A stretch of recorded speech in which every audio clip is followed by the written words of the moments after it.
تو یہ تو ہے خوف پیدا کرنے کا ذریعہ. اب آگے میں دوسرا جملہ عرض کرتا ہوں جو اسی آیت کا دوسرا ٹکڑا ہے. ٹائم کیا ہو گیا؟ کیا ہوا ہے؟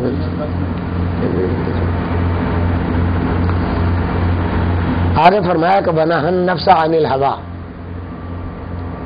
وَنَهَى النَّفْسَ عَنِ الْهَوَىٰ. دو باتیں ہوئی.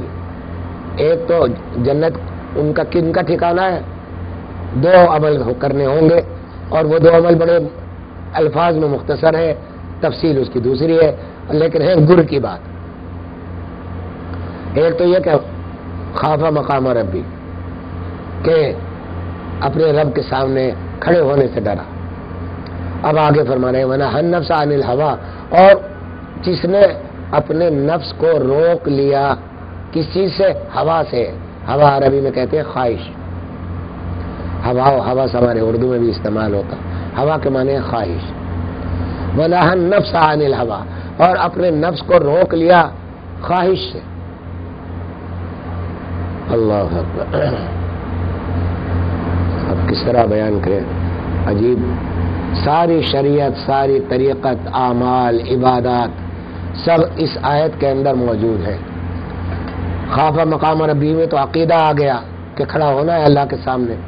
آخرت کا عقیدہ مستحکم ہوا کہ ہمیں مرنے کے بعد زندہ بھی ہونا ہے، اللہ کے سامنے کھڑا بھی ہونا ہے. یہاں عقائد کا بیان آ گیا، اور آگے کے جملے میں اب زندگی کے میں اعمال کا بیان آ رہا ہے کہ وَنَهَى النَّفْسَ عَنِ الْهَوَىٰ، اور جس نے روک لیا اپنے نفس کو خواہش سے.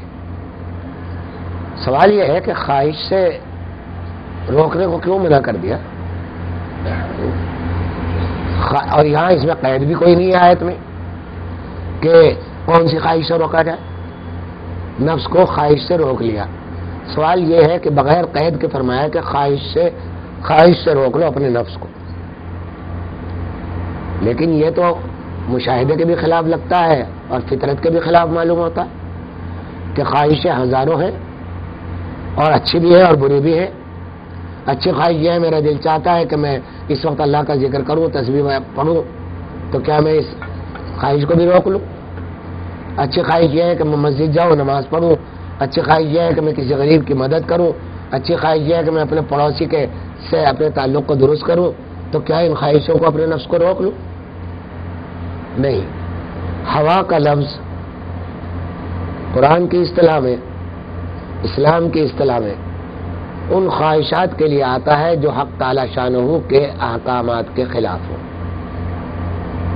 جو شرعی احکامات کے خلاف خواہشیں پیدا ہوں، جو حق تعالی شانہ کے احکام پر ترجیح دینے والی ہوں، سمجھے، اس کو ہوا کہا جاتا ہے.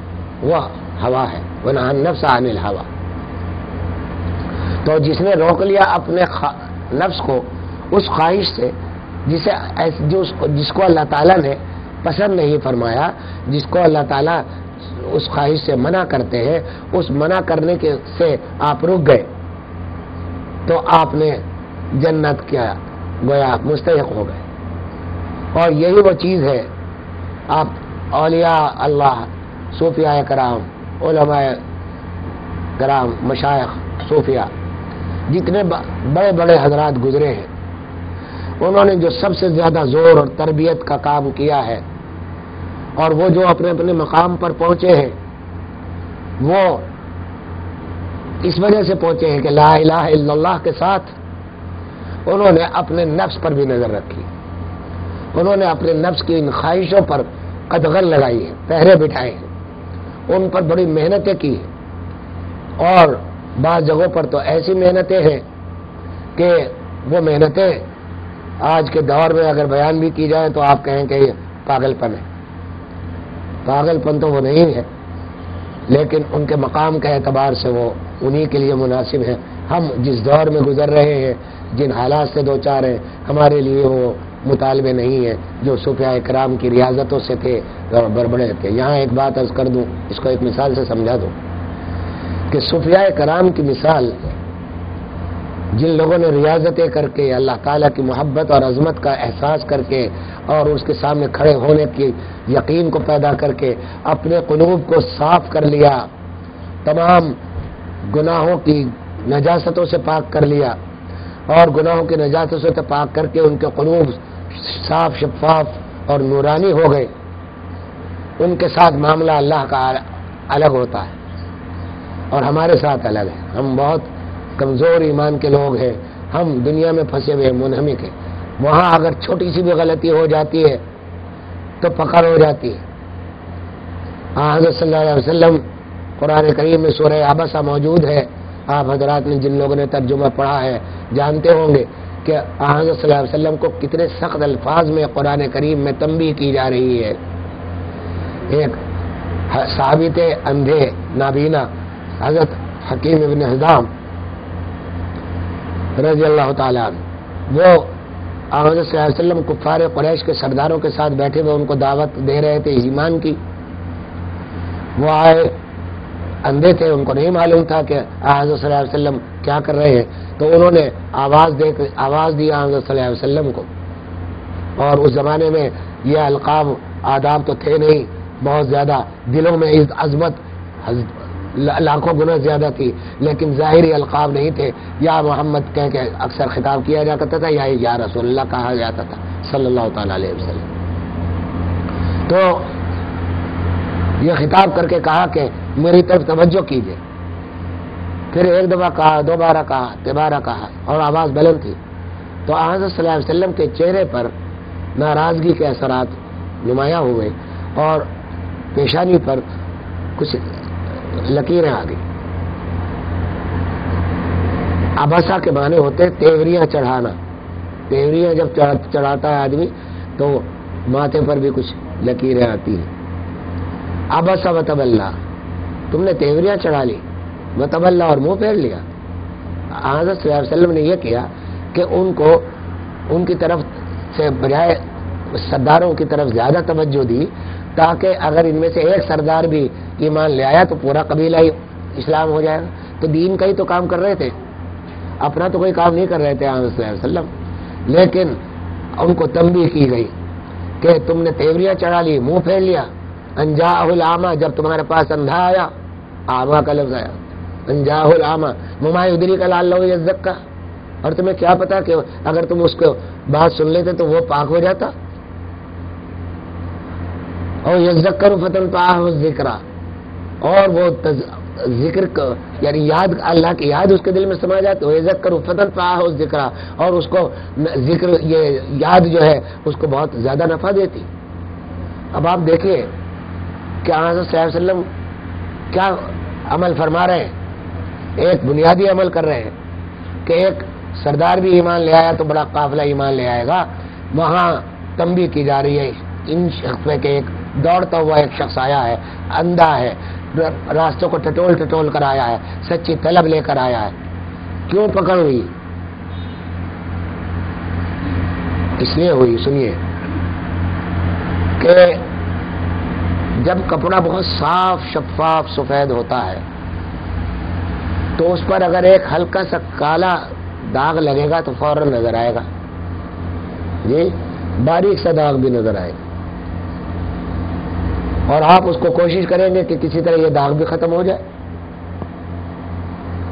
تو دونوں کام عبادت کے تھے۔ حق تعالی شانہ کا قلب منور، ان سے زیادہ منور قلب اور کس کا ہو سکتا ہے؟ لیکن چونکہ یہاں ان سے کوئی توقع اللہ تعالیٰ کے علم میں تھا کہ یہ ایمان نہیں لائیں گے، تو اس لیے اس کو ان کی طرف توجہ کرو تو فائدہ ہوگا، ان پر تم یہ ضائع کر رہے ہو محنت، اس لیے کہ ہمارے علم میں یہ ہے کہ ایمان نہیں لائیں گے، تو اس نقطے کو بھی دھو ڈالو۔ ابھی نقطہ پڑھا نہیں ہے تو اسی وقت فوراً اس نقطے کو پڑھنے بھی نہیں دیا گیا اور اس کو صاف کر دیا گیا، یہ تزکیہ کر دیا گیا صاف۔ تو میرے دوستو، یہاں یہ کہا جا رہا ہے کہ بناہ النفس عن الہویٰ، اور جس نے روک لیا اپنے نفس کو خواہش سے۔ کون سی خواہش سے؟ اس خواہش سے جو اللہ کو پسند نہیں۔ اب یہاں ایک بات عرض کروں، میرے علم میں ایسے حضرات ہیں اور علم میں تو ہے ہی، برتاؤ میں بھی ہے، معاشرے میں بھی پھیلے ہوئے ہیں، کہ الحمدللہ فخر کرتے ہیں اور کرنا چاہیے کہ ہم مومن ہیں، ایمان لائے ہیں. الحمدللہ یہ ایک ایسی نعمت ہے کہ ابھی آپ کو نیشنلٹی ملی ہے جنت کی، ابھی جنت میں گئے نہیں ہیں، لیکن نیشنلٹی کا ہونا، اپنے پاس موجود رکھنا، یہ بھی ایک بہت بڑی دولت ہے. اس دولت کو قبر تک لے جائیے، پھر انشاءاللہ پتہ لگ جائے گا. سمجھا؟ اس کارڈ کو قبر تک بچا بچا کے لے جائیے دشمنوں سے. اس کے دشمن بہت ہیں اور ہمارے اندر بھی اور باہر بھی. اس کارڈ کو چھپانا، چھیننا چاہتے ہیں ہم سے. اور دو دشمن تو بہت ہی بڑے ہیں اور اتنے خطرناک ہیں کہ ان کا مقابلہ کرنا بڑا ہی مشکل ہے. ایک تو وہ بڑے حضرت ہیں شیطان، سمجھے؟ وہ آپ کے ایمان کا دشمن، اسی کارڈ کو چرانا چاہتا ہے کہ یہ کسی طریقے سے اس سے محروم ہو جائے. اور دوسرا نفس اس سے بھی بڑا ہے ہمارے حساب سے. کیوں؟ اس لیے کہ شیطان جو ہے وہ ایمان کا دشمن ہے، لیکن ساتھ یہ قرآن نے یہ بھی کہہ دیا کہ ان قید شیطان کان ضعیفا، کہ شیطان کا دھوکہ جو ہے وہ بڑا کمزور ہے، بڑا ضعیف ہے. اور ہے بھی، تجربہ کر کے دیکھ لیجیے. آپ فجر کی اذان کانوں میں پڑی، گرم لحاف میں اور کمبل میں لیٹے ہوئے ہیں. اب شیطان صاحب آ گئے، انہوں نے کہا کہ بھائی اذان ہوئی ہے، ابھی تو کافی ٹائم پڑا ہے اور 5 منٹ سے ہی آرام کر لو. اب وہ 5 منٹ آرام کرنے کے لیے آپ لیٹ گئے تو آنکھ کھلی تو 8 بج رہے تھے. اچھا یہ تو یہ ہوا. اور ایک شخص وہ ہے کہ اذان پڑھی اور شیطان نے یہ سب کچھ سجیشن دیے، اس کے بعد بیٹھ گیا، بستر پر لیٹا نہیں رہا، بیٹھ گیا. اچھا، تو اب بیٹھنے کے بعد مجھے آپ یہ بتائیے کہ کیا شیطان میں اتنی قوت ہے کہ وہ آپ کو دھکا دے کر پھر بستر پہ لٹا دے؟ ہے کوئی 1000 شیطان جمع ہو جائے؟ اتنا نہیں کر سکتے کہ اب بیٹھ گئے تو آپ کو لٹا دے. ارادہ آپ نے پکا کر لیا اٹھنے کا، اب آپ کے ارادے کو شیطان نہیں توڑ سکتا. کون توڑے گا؟ نفس. سمجھا؟ اس ارادے کو کون توڑے گا؟ وہ توڑے گا جو اندر بیٹھا ہوا ہے. وہ کہے گا کہ اچھا ہاں بیٹھ تو گیا ہوں، ذرا سا تھوڑا سا ٹیک لگا لی، ٹیک سے پھر نیند نے غلبہ کیا، لیٹ گئے. سمجھا؟ اب جہاں شیطان ناکام ہوا تھا وہاں نفس کامیاب ہو گیا. وہ کام جو شیطان کو کرنا تھا وہ نفس نے کر ڈالا. یہ نفس کیا ہے؟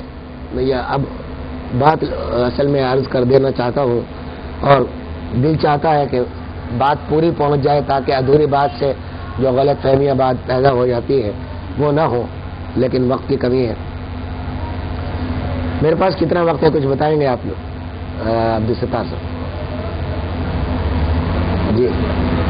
اچھا،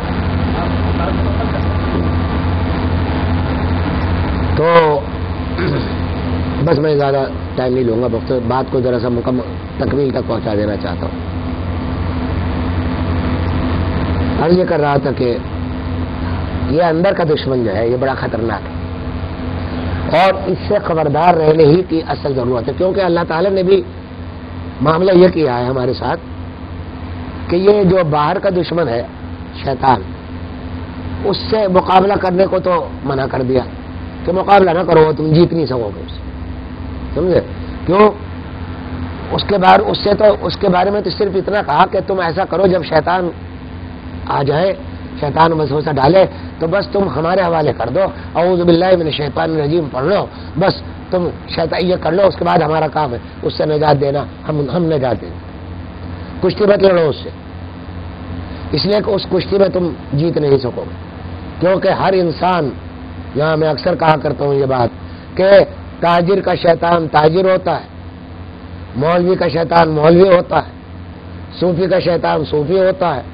وہ ایسے دھوکے تاجر کو، مولوی کو یہ نہیں کہے گا کہ نماز نہ پڑھو، مولوی یہ بات تو نہیں مانے گا. مومن سے یہ نہیں کہے گا کہ اپنے ایمان کے خلاف فلاں کام کر لو، لاکھوں کروڑوں روپے دیں گے آپ ایمان نہیں چھوڑیں گے. سمجھے آپ؟ تو اس لیے اس طرح نہیں آئے گا. مولوی کے پاس تعویل لے کے آئے گا، یہ دلیل لے کے آئے گا کہ دیکھو فلاں آیت کی فلاں حدیث کی روح سے یہاں یہ گنجائش نکلتی. اور تاجر کے پاس تاجر کے وہ نسخے لے کر آئے گا تجارت کے کہ دیکھو یہ کام کر لو، سود لے لو، بعد میں توبہ کر لینا. سمجھے؟ اسی طرح اور دوسرے جتنے لوگ ہیں. یہاں ایک بات بتا دوں آپ کے ذہن میں ایک سوال یہاں پیدا ہوتا ہوگا اور اکثر لوگوں میں ذہن میں پیدا ہوتا ہے، کیا ابلیس تو ایک ہے یا کئی ہے یا اتنے ہیں جتنے انسان ہیں؟ ایسا تو نہیں ہے. ابلیس تو ایک ہی ہے جس کو جنت سے نکالا گیا تھا. تو آخر یہ ہر انسان کے پاس جو شیطان ہر وقت آ جاتا ہے اور ہر وقت دھوکے دیتا رہتا ہے، تو یہ تو جب ہی ممکن ہے کہ جب جتنے انسان ہو اتنے ہی شیطان بھی ہو. سمجھے آپ؟ تو حدیث میں ہے کہ ہر شخص کے ساتھ جب انسان پیدا ہوتا ہے تو اس کے ساتھ جہاں اس کی حفاظت کے لیے بہت سے فرشتے ساتھ لگا دیے جاتے ہیں، اسی طرح ایک شیطان اور ایک فرشتہ اس کے ساتھ ہی پیدا ہو. تو اسی کو بعض لوگ حمزاد کے نام سے پکارتے ہیں، بعض لوگ مختلف نام اس کو دیے جاتے ہیں. یہ حمزاد جو ہے، حمزاد کے معنی ہے ساتھ پیدا ہونے والے. اور حدیث میں بلکہ قرآن میں بھی اس کو قرین کہا گیا کہ شیطان جو ہے وہ ایک ہر آدمی کے ساتھ لگا ہوا ہے اور ایک فرشتہ ہر آدمی کے ساتھ لگا ہوا ہے. تو یہ وسوسے ڈالنا اور بہکانا اور دانا ہر انسان کے ساتھ موجود ہے. جتنے انسان ہیں اتنے شیطان ہیں، جتنے انسان ہیں ان سے زیادہ فرشتے ہیں. اور دو تو ہر وقت آپ کے پاس ہیں جو آپ کے یہاں ہے، نظر نہیں آتے. اور اچھا اب جہاں وہ یہ عرض کر رہا ہوں کہ وہ ایک ایک عمل لکھ رہے ہیں، ایک ایک کلمہ جو زبان سے ادا ہو رہا ہے وہ بھی لکھ رہے ہیں. سمجھے؟ وہ لکھ رہے ہیں کہ جو کچھ ہو رہا ہے وہ لکھ رہے ہیں. سوال یہ کہ نظر نہیں آتے، اس لیے بے فکر ہیں ہم لوگ. آنے لگیں گے نظر کب؟ جب نزع شروع ہو جائے گا. سمجھا؟ نزع ادھر شروع ہوا، ادھر اس دنیا کے سینسز جو 5 سینسز ہیں ہمارے، یہ ہمارا ان کو ریپلیس کیا جائے گا دوسرے سینسز سے جو وہاں کے لیے ہیں، آخرت کے لیے ہے. جب یہ نزع شروع ہوگا تو یہ فرشتے بھی نظر آئیں گے اور یہ آنے جانے والے سب وہ نظر آئیں گے. تو اب یہاں پھر میں اپنی بات کی طرف لوٹتا ہوں کہ وَنَهَى النَّفْسَ عَنِ الْهَوَىٰ، یہ فرمایا کہ جس نے خواہش کو اپنے سے روک لیا. اب کیا ہے وہ خواہش؟ خواہشیں تو بے شمار ہیں، ان کا لا تعداد ہے، شمار ممکن نہیں. اور نعمتیں بھی بے شمار ہیں حق تعالی شانہ کی، ان کا شمار بھی ممکن نہیں. تو اب سنیے کہ خواہشیں روکنے کا اب چند مثالیں عرض کر دیتا ہوں. ہم نماز پڑھتے ہیں، بہت خوش ہوتے ہیں کہ اللہ نے ہمیں یہ توفیق دی کہ ہم نمازی ہیں، ایمان والے ہیں. لیکن جب ہم معاملات میں آتے ہیں، انسانوں کے ساتھ سلوک پر آتے ہیں، اپنے پڑوسیوں کے ساتھ معاملے پہ آتے ہیں، اس وقت ہمارا عمل کیا ہوتا ہے؟ اس وقت اور ایک خواہش ہمارے دل میں پیدا ہوتی ہے. مثال کے طور پر ایک ڈیل آپ کے سامنے آئی ہے، ایک تاجر ہے، وہ ڈیل اس کے سامنے آتی ہے، وہ دیکھتا ہے کہ میرے سامنے میں نے اگر اس پر عمل کر لیا تو اب اس عمل کرنے کے بدلے میں مجھے 1,00,000 2 لاکھ کا فائدہ ہوگا. لیکن یہ ڈیل نہ شریعت نے منع کی ہے کہ یہ ڈیل جائز نہیں ہے.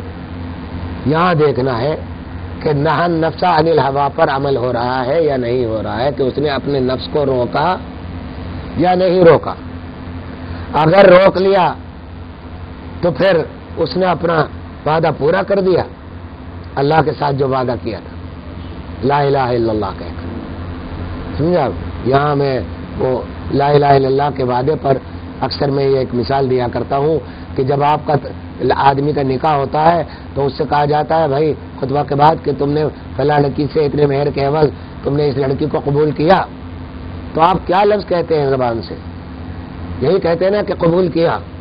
اب بیوی کو گھر لائے، بیوی کہتی ہے کھانا دو، بیوی کہتی ہے کپڑے دو، بیوی کہتی ہے مجھے میرے حقوق ادا کرو، میرے گھر بھی دو رہائش کے لیے. اور آپ اس کے جواب میں یہ کہتے ہیں کہ بھائی میں نے تو تجھے قبول کیا تھا، تیرے کپڑوں کو، تیرے کھانے کو اور تیری ان چیزوں کو تھوڑا ہی قبول کیا تھا.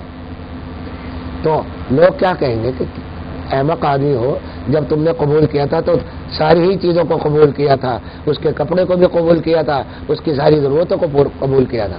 تو اب لا الہ الا اللہ جب تم نے کہا تھا، تو لا الہ الا اللہ جب کہہ دیا کہ تو معبود ہے، تو رازق ہے، تو خالق ہے، تو مالک ہے، تو تم نے سب کچھ قبول کر لیا کہ اب جو بھی حکم آئے گا اس کی طرف سے ہم اس کو پورا کرنے کے پابند ہوں. یہ معاہدہ ہے اللہ تعالیٰ. تو النفس عن الهوى فإن الجنة هي المأوى. آخر میں بس میں مختصر کرتا ہوں، یہاں آگے فرما رہے ہیں کہ جنت ان کا ٹھکانہ ہے. یہاں ایک ہم چونکہ جنت کا لفظی لفظ سنا ہے ہم نے، اور اس کی کوئی تصور ہمارا اس لیے نہیں ہو سکتا کہ تصور کرنے کا تعلق آدمی کے ان چیزوں سے ہوتا ہے جن چیزوں کو اس نے پہلے کبھی دیکھا ہو. آپ یہاں بیٹھے اپنے گھر کا تصور کیجئے تو آپ کے ذہن میں نقشہ آ جائے گا کہ یہ میرا ڈرائنگ روم ہے، یہ میرا بیڈ روم ہے، یہ میرا صحن ہے. جن چیزوں کو آپ نے دیکھا ہی نہ ہو اس کا تصور ہی نہیں کر سکتے. لیکن حق تعالی شانہ نے ہمارے تصور کو قریب لانے کے لیے اسی دنیا میں ہمیں کچھ جنت کے نمونے بھی دکھا دیے. اب ان نمونوں کی تفصیل تو میں اب میں جاؤں گا تو بات لمبی ہو جائے گی. یہاں غلط فہمی کا ازالہ کرنا چاہتا ہوں جن میں اکثر بہت میرے وہ دیندار لوگ زیادہ مبتلا ہیں. میرے ایک دوست ہیں، بلکہ میرے ایک شاگرد بہت پرانے ہیں تو اس لیے اب میں ان کو دوست کہتا ہوں، اور وہ ایک میڈیا کے مشہور نام ہے، ٹی وی میڈیا کا، اور انہوں نے دینی پروگرام بڑے اچھے میرے مشورے سے بھی کیے ہیں اور بغیر مشورے کے بھی. تو عجیب غلط فہمی میں مبتلا ہے، اور چونکہ رابطہ پہلے تو زیادہ ہوتا تھا تو ان کی باتوں کا جواب دے دیا کرتا تھا. اب ٹیلی فون کبھی کبھی کر لیتے ہیں. وہ کہتے ہیں جی کہ میں تو نماز نہیں پڑھتے تھے، خیر وہ کہنے سننے سے نمازی ہوئے، تو وہ نماز کے بارے میں کہنے لگے کہ بھائی میں تو نماز ثواب کے لیے نہیں پڑھتا. صاحب بات ہے. میں نے کہا بھائی کائے کے لیے پڑھتے ہو؟ کہنے لگا بھائی میں تو اللہ کے لیے پڑھتا ہوں. بڑی اچھی بات ہے، بڑا اچھا مقام ہے کہ نماز ثواب کے لیے. کہنے لگے یہ ثواب تو یہ تو تجارت ہوئی کہ صاحب ہم نے نماز پڑھی آپ ثواب دیجئے، یہ تو لین دین ہو گیا. بات تو ٹھیک ہے کسی حد تک، اور ثواب جو لوگ ثواب کے لیے کرتے ہیں بھائی میرے نزدیک وہ غلط. میں نے ان سے کہا، میں نے کہا بھائی اچھا وہ ایک پریشانی میں مبتلا تھے، کچھ مالی نقصان ہو رہا تھا، اس کے لیے مشورے کے لیے فون کیا تھا، اس میں یہ بات ہوئی. میں نے کہا بھائی بات تو تمہاری صحیح ہے. کہنے لگا رابعہ بصریہ کی انہوں نے مثال دی، حضرت رابعہ بصریہ، کہ ایک مرتبہ وہ ہاتھ میں ایک مشل لے کر نکلی اور کہا کہ میں پوچھا کہاں جا رہی ہوں، تو کہا کہ میں جنت اور دوزخ دونوں کو آگ لگانے جا رہی ہوں. سب لوگ عبادت کرتے ہیں جنت کے لیے یا دوزخ کے خوف سے کرتے ہیں یا جنت کے لالچ میں کرتے ہیں، میرے رب کی عبادت کوئی نہیں کرتا، میں ان دونوں کو آگ لگانے جا رہی ہوں. یہ مثال دیا کرتے. اس کی حقیقت ذرا سے بیان کر دوں مختصر الفاظ میں، وقت ختم ہو رہا. وہ یہ کہ ایک تو یہ بات یہ مقولہ کہ میں ثواب کے لیے کچھ نہیں کرتا. ذرا غور فرمائیے کہ نبی کریم صلی اللہ تعالی علیہ وسلم جب مسجد میں تشریف لے جاتے ہیں تو چھوٹے چھوٹے قدم رکھتے ہیں. پوچھتے ہیں صحابہ کرام کہ یا رسول اللہ یہ چھوٹے قدم کیوں رکھ رہے ہیں؟ کہا اس لیے کہ ہر قدم پر ثواب ملتا ہے، ہر قدم پر ایک نیکی ملتی ہے، تو میں چاہتا ہوں کہ میرے قدم مسجد تک زیادہ ہو جائے، مجھے زیادہ ثواب ملے. حضرت صلی اللہ تعالیٰ علیہ وآلہ وسلم ثواب کے اتنے حریص تھے کہ صحابہ کرام سے فرماتے تھے کہ فلاں کام کرو اس سے زیادہ ثواب ملے. ایک صحابیہ ذکر کر رہی ہیں تسبیح لے کر، بہت لمبے لمبے چوڑے ذکر کر رہی ہیں، تو ان کو کہا کہ تم اتنی محنت کر رہی ہو، میں نے اس عرصے میں تم نے یہ اتنا ذکر کیا، میں آیا گیا تو میں نے اس عرصے میں صرف چند کلمے کہے، مجھے تم سے زیادہ ثواب مل گیا، اور وہ کلمے یہ ہے۔ تو حضرت صلی اللہ علیہ وسلم تو ثواب کے لیے اتنے حریص ہوں، صحابہ اکرام کو ثواب کی تعلیم دیتے ہو، اور آپ یہ کہتے ہو کہ مجھے جنت کی ضرورت ہے، جنت کے لیے میں وہ نماز نہیں، ثواب کیا ہے، جنتی کے لیے تو ہے، تو جنت کی مجھے پرواہ نہیں۔ میں نے ان سے کہا کہ بھائی تم تھوڑے سے مالی نقصان کے لیے اتنے پریشان ہو رہے ہو، اس کی تو تمہیں اتنی پرواہ ہے، اور جنت کی تمہیں پرواہ نہیں۔ آج اگر ہاتھ پہ، میں نے کہا ایک کام کر کے دیکھنا کہ چولہے پر تپتی ہوئی دیگچی کو ذرا ہاتھ لگا کر دیکھ لینا، سمجھے، ایک مرتبہ جو تپ رہی ہو، جس میں کھانا پک رہا ہو، اس دیگچی کو ہاتھ لگا لینا، اس کے بعد دیکھنا کہ تمہیں دوزخ کی آگ سے بچنا چاہتے ہو یا نہیں چاہتے، سمجھے، اس کی کیا تکلیف ہوتی ہے۔ تو میرا کہنے کا مقصد یہ ہے کہ جنت ہی وہ ٹھکانہ ہے، جنت صرف اسی کا نام نہیں ہے کہ وہ نعمتیں ہیں، وہاں نعمتیں تو ہوں گی، اور نعمتوں کی بہت تفصیل احادیث میں آئی ہے، لیکن اللہ تعالیٰ کی رضا بھی جنت ہی میں ملے گی۔ یہ جو رابعہ بصریہ کا قول ہے رحمۃ اللہ تعالی علیہ، ان کا یہ قول غلبہ حال میں ہوا ہے۔ صوفیہ پر کچھ حالات آتے ہیں جن میں وہ مغلوب ہو جاتے ہیں ان حالات سے، اور ان حالات میں کچھ ایسے کلمات نکل جاتے ہیں جن کو لوگ لے کر اس کو دلیل بنا لیتے ہیں۔ وہ حالات میں نکلے ہوئے کلمات قابل تقلید نہیں ہوتے۔ قابل تقلید وہی ہے جو نبی کریم، صحابہ اکرام صلی اللہ علیہ وسلم اور صحابہ اکرام، علماء اور فقہا کے جنہوں نے یہ بتایا کہ اللہ تعالیٰ کن باتوں سے راضی ہوتا ہے، کن سے ناراض ہوتا ہے، ان سے آپ کو اپنے خواہش کو روکنا ہے۔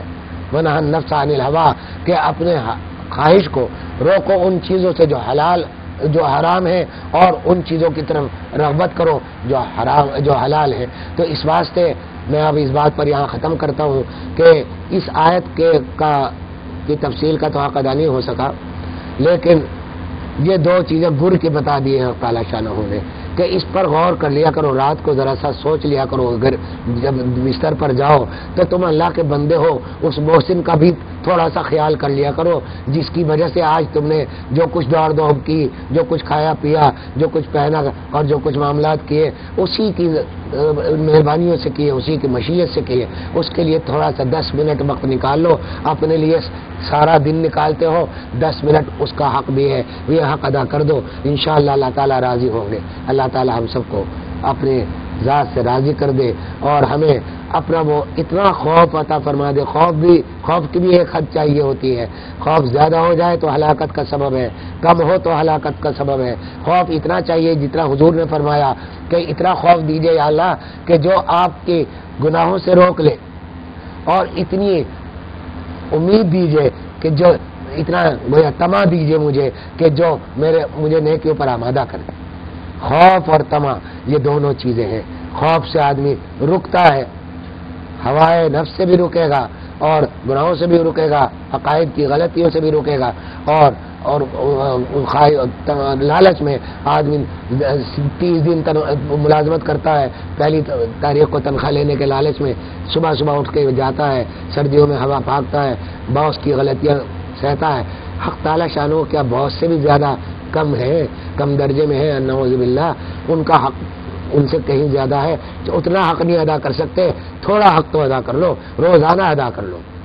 تو تھوڑا سا یہ جائزہ لے لیا کریں، تھوڑا سا نماز کے بعد یہ عمل کر لیا کریں کہ اللہ سے جنت کا سوال کر لیا کریں، سمجھے کہ اللہ ہمیں جنت کے وہ ایک دعا کا ترجمہ کر کے بات ختم کرتا ہوں۔ حدیث میں حضرت صلی اللہ علیہ وسلم کی ایک دعا آتی ہے، اللہم انی اسألک الجنۃ وما قرب الیہا من قول وفعل وعمل، یا اللہ میں آپ سے جنت کا سوال کرتا ہوں۔ اب دیکھیے جنت کو سے اعتراض کرنے والے کہ ہم جنت کے لیے عبادت نہیں کرتے، یہاں حدیث میں حضرت صلی اللہ علیہ وسلم فرما رہے ہیں اللہم انی اسألک الجنہ، میں آپ سے جنت کا سوال کرتا ہوں، اور کس چیز کا سوال، وما قرب الیہا، اور ہر اس بات کا سوال جو جنت سے مجھے قریب کرے، وما قرب الیہ من قول، میری اپنی چاہے وہ باتوں کے ذریعے ہو، عمل من عمل یا عمل کے ذریعے ہو، اور فعل یا فعل کے ذریعے ہو، تو یہ جنت، یہ دعا